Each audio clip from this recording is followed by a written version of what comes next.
Ever landed on a site and bam, a pop-up hits you before you even click anything? Yeah, not ideal. With WeUpsell's on-click trigger, your pop-up shows up only when your visitor actually wants it by clicking something. Here's how to set it up. Super easy. Head to your WeUpsell dashboard. Choose the pop-up you want to connect. Click the Triggers tab.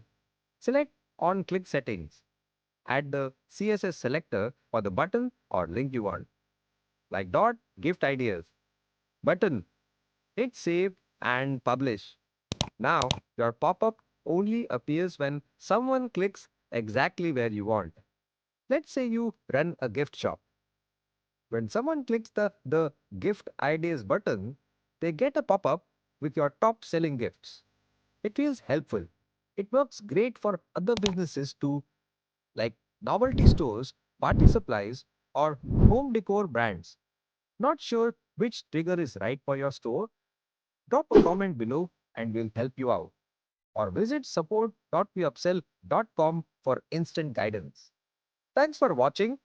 See you in the next quick tip.